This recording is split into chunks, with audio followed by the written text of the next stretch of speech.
Bueno, muy bien, queridos chicos, tengan todos ustedes buenas tardes, espero que se encuentren bien. Soy el profesor Emiliano Contreras y el día de hoy vamos a estudiar las consecuencias de las reformas borbónicas y posteriormente la crisis de la monarquía española. Para poder estudiarlo tenemos que repasar qué fueron las reformas borbónicas, tema que nosotros estudiamos la última vez que nos vimos en clases presencial, pero que no está de más repasar. Recordemos entonces las reformas borbónicas, mencionando a el rey que simboliza toda esta política de reformas, esta política reformista de los reyes borbones. Comienza con el rey Carlos III, el cual inicia su reinado en el año 1759. Carlos III se propuso realizar una serie de cambios políticos administrativos en las colonias españolas, es decir, en América. Y ese suceso es el que se conoce como reformas borbónicas.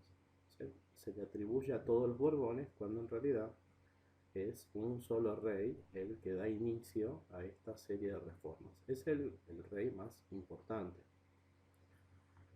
¿En qué consistieron estas reformas? Nosotros hicimos un trabajo en clases sobre esto y es posible que en tu cuaderno hayas hecho un detalle, una lista de 7 reformas o de 6. Yo aquí las he sintetizado en 5, ¿está bien? Pero eh, no está mal lo que corregimos en clase, simplemente que he agrupado algunas ideas para que se entienda mejor este repaso. Las reformas borbónicas son las siguientes. La primera es que funcionarios españoles reemplazan a los criollos.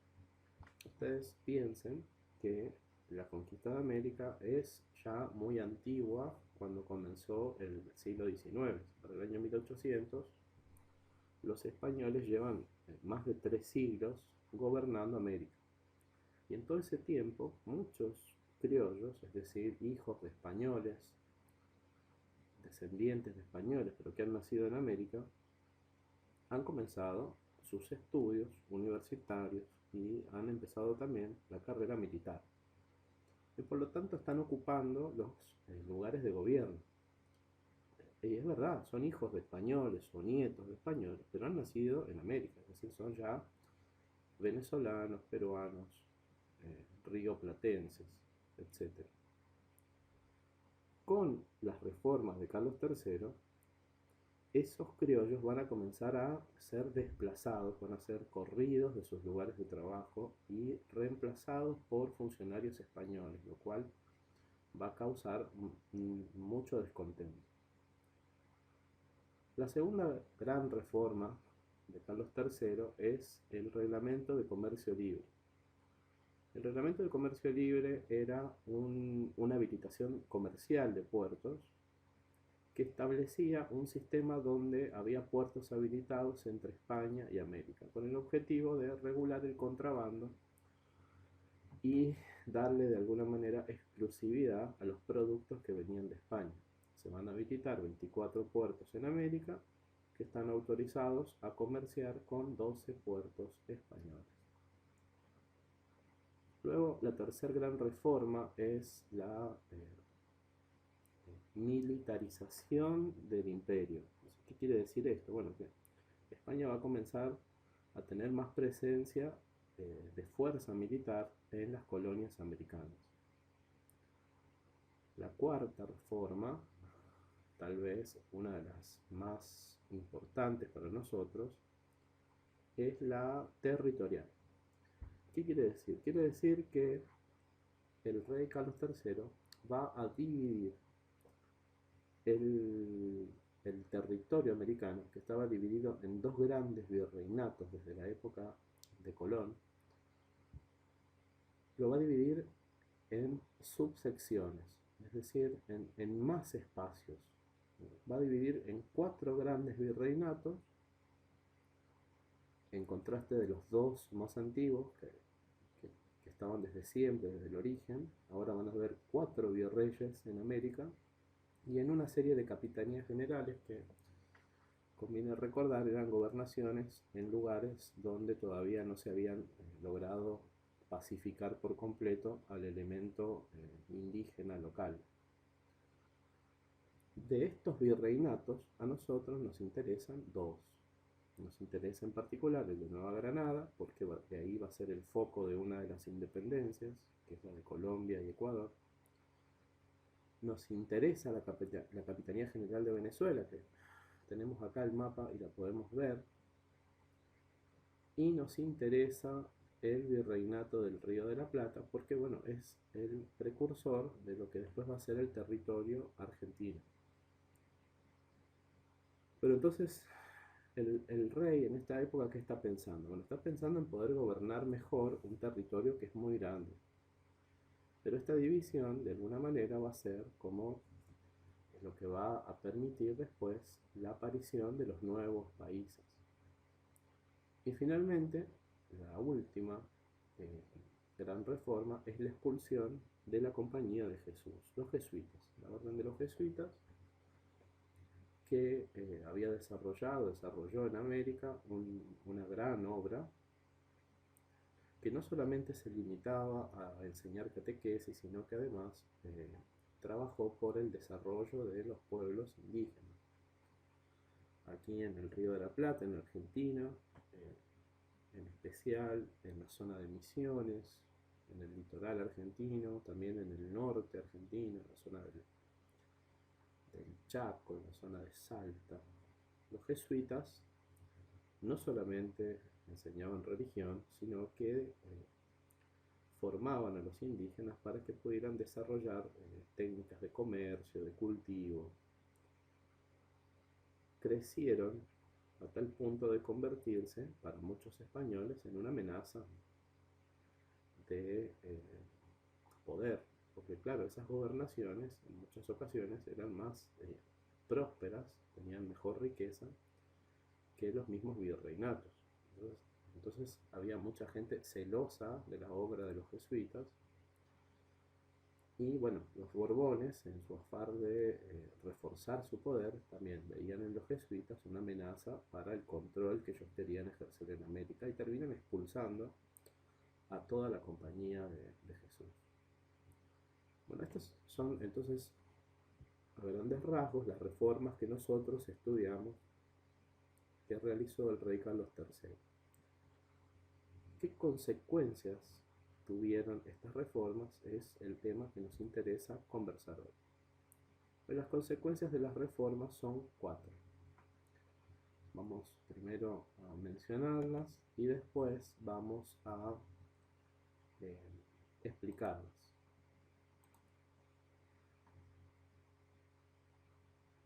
Full screen, F5.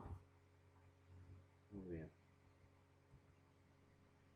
La primera consecuencia de las reformas es la exclusión de criollos y mestizos.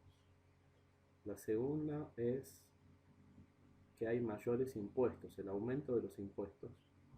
La tercera son las rebeliones y la cuarta es el pensamiento independentista. Vamos a agruparlas de dos en dos. El primer grupo de consecuencias de las reformas entonces es la exclusión de criollos y mestizos y el aumento de los impuestos. La primera consecuencia nos dice que al llegar funcionarios de la península ibérica, es decir, de España, para gobernar en nombre de los Borbones, los criollos y los mestizos van a ser desplazados, es decir, los van a sacar de los cargos de poder. La segunda consecuencia es que en el afán de los Borbones, es decir, con el objetivo de poder recaudar más dinero para el imperio, las reformas fiscales van a aumentar los impuestos y, por lo tanto, mayor recaudación de impuestos significa más trabajo, y el trabajo en América recaía sobre todo en el trabajo de los indígenas. Eso, mayores impuestos, significa mayor trabajo para los indígenas. Por lo tanto, criollos, mestizos e indígenas van a ser como los más perjudicados con las reformas borbónicas. Los criollos y los mestizos porque los van a dejar sin trabajo, y los indígenas porque les van a dar más trabajo. Por lo tanto, nosotros vamos a resumir estas dos consecuencias con la siguiente frase: disconformidad y descontento. Entonces, primer grupo de causas de las reformas son la disconformidad y el descontento. ¿De quién? De los criollos y los mestizos y de los indígenas. El segundo grupo de consecuencias de las reformas son rebeliones y pensadores. Claro, imagínense que ante estas injusticias que consideran los americanos, que los dejen sin trabajo o que les den más trabajo, las personas van a reaccionar. En el año 1781 se van a producir dos rebeliones contra las nuevas autoridades españolas. La primera va a suceder en Perú y la segunda va a suceder en el Virreinato de Nueva Granada. En Perú se van a levantar dos personajes que van a pasar a la historia peruana como precursores de la independencia. Son Túpac Amaru y Segundo y Túpac Katari. En el libro nosotros vamos a leer un poquito sobre sus levantamientos y la rebelión de los comuneros del Socorro que ocurrió en el Virreinato de Nueva Granada.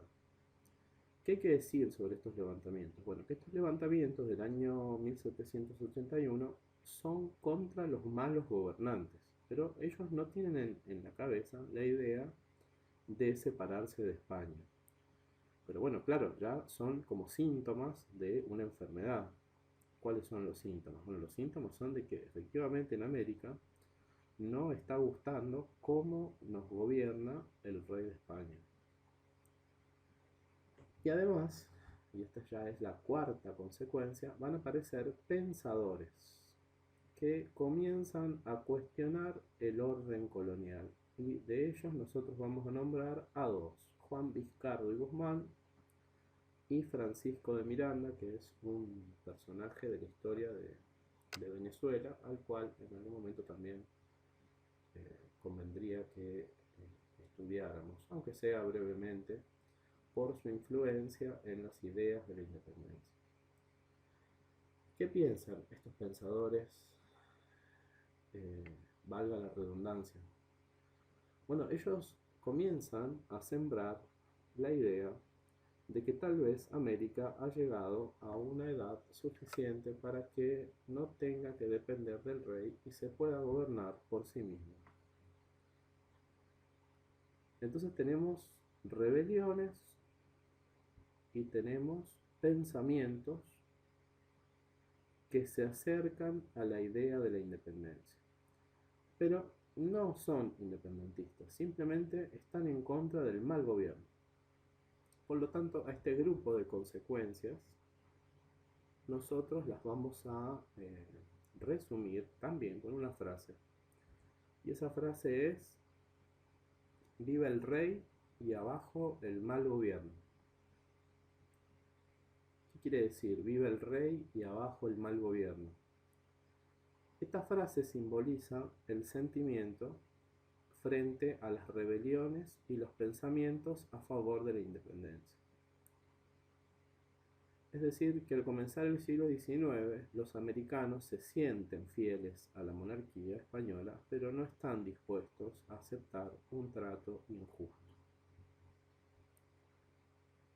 Entonces, bueno, repasemos los dos grupos de consecuencias de las reformas borbónicas: disconformidad y descontento, y viva el rey y abajo el mal gobierno. El primer grupo, disconformidad y descontento, son la exclusión de los criollos y mestizos y el aumento de los impuestos. Y viva el rey y abajo el mal gobierno se ve reflejado en las rebeliones del año 81 y en los primeros pensadores independentista Juan Vizcardo y Francisco de Miranda. Como actividades, para reforzar esta pequeña explicación, quisiera que lean las páginas 44 y 45 del libro, como una manera de reforzar esta pequeña charla, y a continuación realicen el punto 7 y el punto 8 de la página 52. De esta manera, en la próxima clase presencial vamos a poder revisar los errores y responder las consultas que ustedes pudieran tener sobre este tema. Vuelvan a ver el video las veces que sean necesarias y dale like si te gustó o dejan un comentario tu participación en este video, de forma tal que yo también pueda acreditar que has estado siguiendo la explicación y has podido escuchar las 4 consecuencias, su enumeración, y también si tenés alguna duda, bueno, de cualquiera de las dos maneras, ¿sí? Dejando tu like o dejando un comentario con tu nombre o con alguna palabrita o consulta que vos quieras decir, vamos a acreditar la visita al video. Les dejo un cordial saludo y hasta la próxima.